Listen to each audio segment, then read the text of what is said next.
Yo, bonjour, hello la famille, j'espère que tout le monde se porte bien. Alors voici, on se retrouve pour une nouvelle vidéo pour continuer notre projet de modélisation. Voilà. Alors, on avait tout fait, il ne reste que faire le calcul de la descente pour la descente des charges et après élaborer les plans d'implantation des semelles. Aujourd'hui, ça sera notre objectif pour cette vidéo. Sans plus tarder, on va aller en 3D, actualiser notre bâtiment. On vient dans calcul, c'est ici la partie calcul. On vient dans calcul de la structure entière pour actualiser notre bâtiment.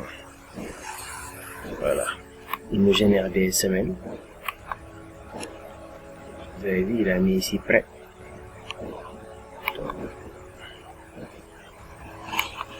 Ouais, il nous génère des semelles ce sont les semelles standards, section standard, les semelles de 50-50.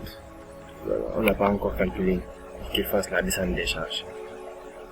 Maintenant, on va vérifier si on a fait des erreurs ou pas. On revient dans outil rapport, démarrer. Vous avez vu, nombre de 0, nombre d'avertissement aussi 0. Voilà.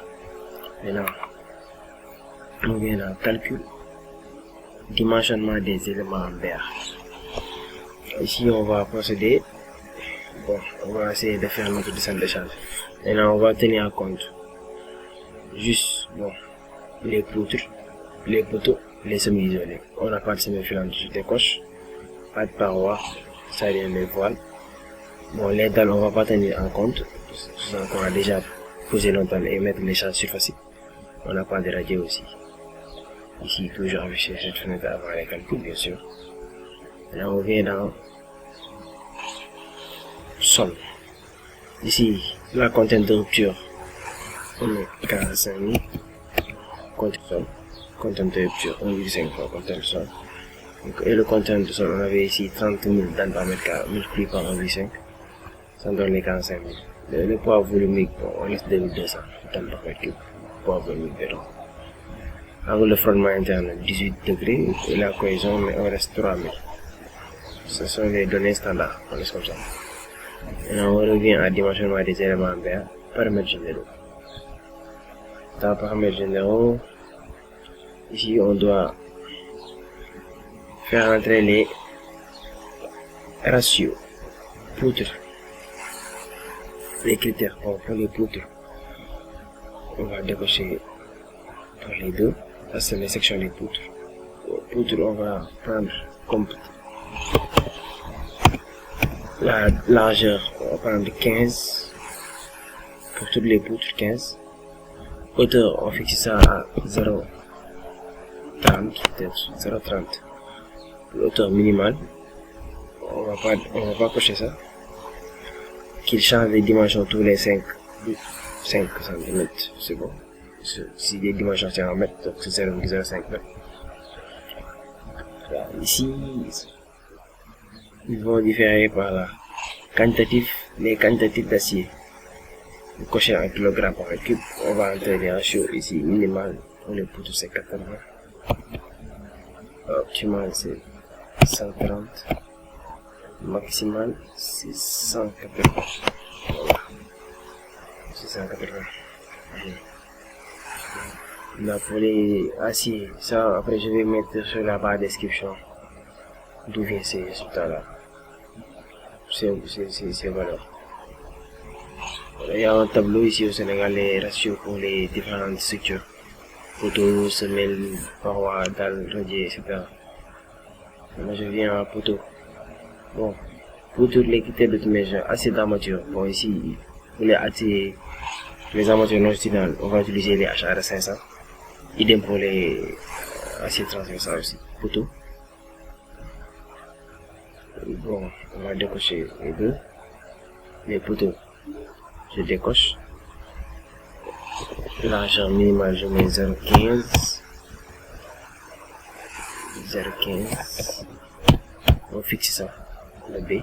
H, on décoche. Mais, hauteur minimale, la section, on va mettre 0,15. Les poteaux, on va avoir la plus petite section 15-15. La plus grande section, ça sera 15, maximum 1500. Voilà. Maintenant, les quantitatifs d'acier, les ratios. Pour les poteaux, c'est 50, 80, 150. J'ai pas créé ces valeurs. Il y a un tableau là-dessus. Après, je vais mettre ça sur la description. Je sais que dans votre tête, vous me disiez, voilà. Où est-ce qu'il a pris ces chiffres-là? J'ai pas créé ça. Après les semaines, idem. Critères d'optimisation. Voilà, ici, on va décocher les deux.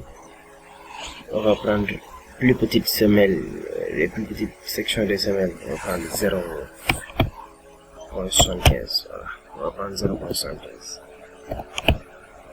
C'est bon. Mais 0.70. Voilà. Maintenant, pour changer les dimensions, bon, on va essayer de changer les dimensions pour les semelles, tous les 10 cm. 10 cm. Voilà.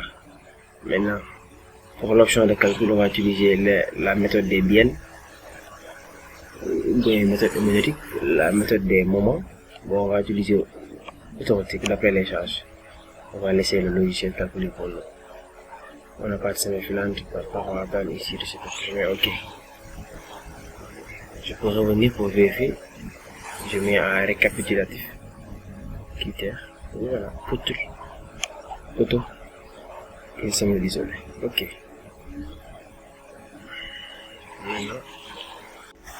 Voilà, maintenant après avoir paramétré par nos préférences de calcul, les options de calcul, je vais ici calcul, dimensionnement des éléments BA, venir sur sol, paramètres, les paramètres de chaque critère, les poutres, les poteaux, les semelles isolées. Voilà, vous pouvez venir ici, aussi calcul, option de calcul. Voilà, ici c'est mieux même. Avant de venir sur le dimensionnement des éléments, vous pouvez venir en premier sur option de calcul, paramétrer tout ce que vous voulez d'abord, après mettre OK, venir ici, dimensionnement des éléments BA, estimatif, ça va estimer la section standard, la section après la descente de charge, il va estimer les sections des ouvrages, comme les sections des poteaux, les sections des semelles, et aussi les sections des poteaux ou longues. Il va estimer les sections de ces ouvrages. Maintenant, on le sonne, on s'est déjà mis. Venir ici à paramètres généraux, les critères d'optimisation pour les poutres, c'est ici. Vous pouvez décocher l'uniformisation de la tour des travées. Vous pouvez décocher ça. Sinon, ça va uniformiser pour toutes les poutres les mêmes hauteurs. Je vais décocher ça. Je mets OK. Ok. Après avoir modélisé votre bâtiment, vous aussi poser vos charges, vous venez sur calcul, option de calcul. Faites vos paramétrages. Ok, c'est bon. Vous venez sur OK. Maintenant, pour calculer, il faut s'assurer que vous êtes en 3D. Vous avez vu, j'ai 3 interfaces. J'ai ici la vue de métier, la vue architecturale, la vue métier en 3D, mais je préfère venir voilà, sur la vue de métier en 3D. Vous voyez? Maintenant, j'actualise mon bâtiment, je viens en calcul de la structure entière. Calculer, voilà. Ça me génère, vous voyez, des semelles de section standard, des semelles de 50-50, semelles de section standard. Voilà. Jusqu'à maintenant, on n'a pas encore calculé, on n'a pas encore procédé au dimensionnement. Ouais. Maintenant, je viens sur calcul, dimensionnement des éléments en BA, estimatif. Voilà. Je m'assure qu'ici il a coché estimatif. Poteau, semelle isolée, bien sûr. Sol, 45 000. Je vérifie pour les paramètres généraux encore une dernière fois. Poutre, oui, c'est bon. Voilà. poteau, c'est bon. Voilà. Semelle isolée, c'est bon aussi. Ok, je mets, ok, et je mets calculer. Voilà. Ouais, il m'a calculé. Vous avez vu? Il a calculé pour les semaines. Là où il a mis confirmation, c'est-à-dire, ça veut dire qu'il a confirmé le poteau. Si on avait mis ici, par exemple, ce poteau que j'ai sélectionné là, en jaune, si c'était un poteau de 15-15, donc il l'a confirmé. Là, il laisse ça en poteau 15-15. C'est-à-dire, il peut supporter les charges et les transmettre aux semaines. C'est bon? Mais là où, partout où vous avez vu confirmation, cela veut dire qu'il a confirmé la section des poteaux. Comme que ici, c'est juste un rez-de-chaussée avec terrasse inaccessible. Voilà. 2 pièces. Les sections des poteaux n'ont pas une très grande section. Voilà. Section minimum puis 15-15, donc on n'aura pas des grandes sections en fait. Donc, les sections ne sont pas importantes aussi. Vous le croyez. Mais si c'était R plus 3, supposons R plus 4, voilà. Les sections allaient changer. Voilà. Comme ici, vous le voyez, on a des poteaux. On a combien de poteaux? Il a tout confirmé. Tous les poteaux. Là, il y a la description. Vous avez mis? Description, poteau. Tous les poteaux. Vous avez vu? Tous les poteaux, il a confirmé leur section. Il a mis sans problème. Donc, il n'y a pas de problème pour la descente des charges. Donc, il confirme les sections du poteau. Il n'a pas changé. Donc, maintenant, pour les poutres, bon, ici aussi. Bon, là où il a mis des informations, là-bas, il a changé les sections. De base, j'avais mis des sections de 15-30 par défaut. Donc, ici, il a changé de section. Vous avez vu. Là où il a mis les informations, donc ça c'est qu'il a changé la section. Par exemple, il a mis section, comme par défaut, on avait pris 15-30 comme section par défaut. Là où il a mis information, il a changé. Et il a mis, supposons, peut-être 15-35 ou 15-40, je sais pas. Ici aussi, donc, là où il a mis confirmation, donc il n'a pas changé de section. Donc il a laissé comme ça. Les semelles, vous avez vu, information, semelle. Donc, pour les, on a combien de semaines ici? 6 semaines, donc 1, 2, 3, 4, 5. Pour les 6 semaines, il a changé toutes les sections. Donc, on va voir. On va aller regarder. Donc, après avoir calculé, il nous a généré les semaines avec leurs différentes sections. La descente des charges a été déjà faite. Maintenant, on va procéder à l'élaboration des plans d'implantation pour les semaines. Donc, bon, on revient ici. Voilà. Bon, ici, pour notre vue architecturale, vous avez vu les semaines. Bon, les sections, c'est différent. Même à l'œil nu, c'est différent. Et on va voir les sections. On va venir ici, en barre d'espace. Je mets aucun. Là, j'affiche juste les semaines isolées et les poteaux. Les semaines isolées.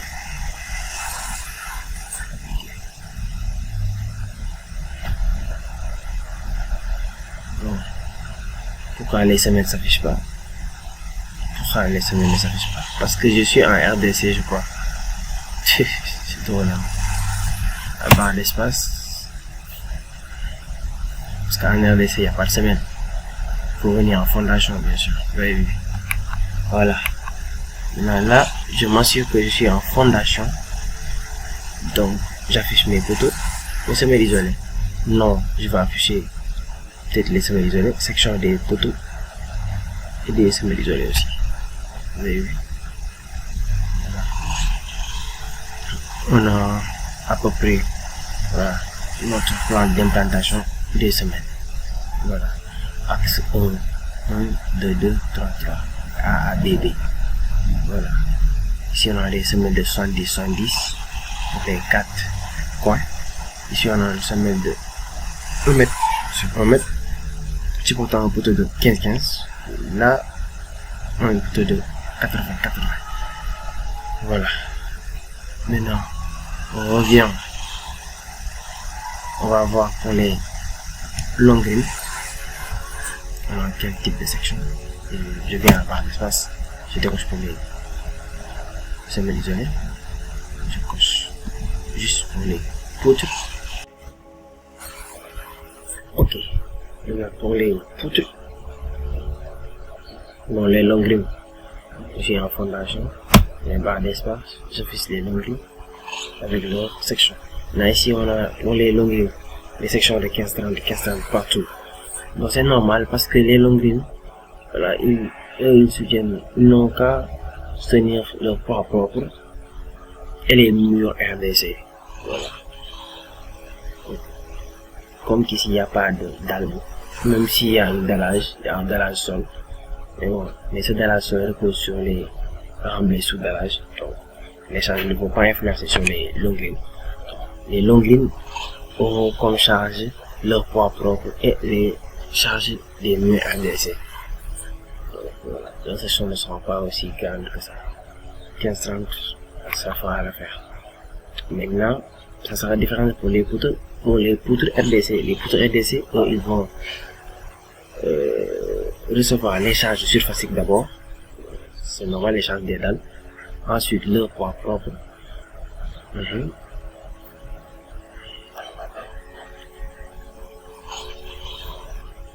Et aussi les charges des accrotteurs éventuellement, parce que voilà, tous les poutres qui sont aux extrémités vont recevoir les charges des accrotteurs. Bon, sauf cette poutre bien sûr. Cette poutre ici n'aura pas d'accrotteurs sur la terrasse. Voilà. Maintenant, on va aller en RDC pour voir. Vous avez vu, en RDC, on a les mêmes sections, sauf ici. Voilà, sauf ici. Cette poutre qui sépare les deux pièces. Voilà. Elle est plus chargée que les autres poutres. Vous avez vu? Parce qu'ici, cette poutre, on va recevoir juste les charges venant de cette dalle. Cette poutre aussi, idem, les deux autres poutres, idem. Mais cette poutre 15-35, bon, je vais même voir son nom. Non, poutre. Voilà. Appliquer. Fermer. Donc, bon, vous pouvez changer les noms. Après, je vais vous expliquer. Je vais mettre une autre vidéo pour vous expliquer comment changer les noms, etc.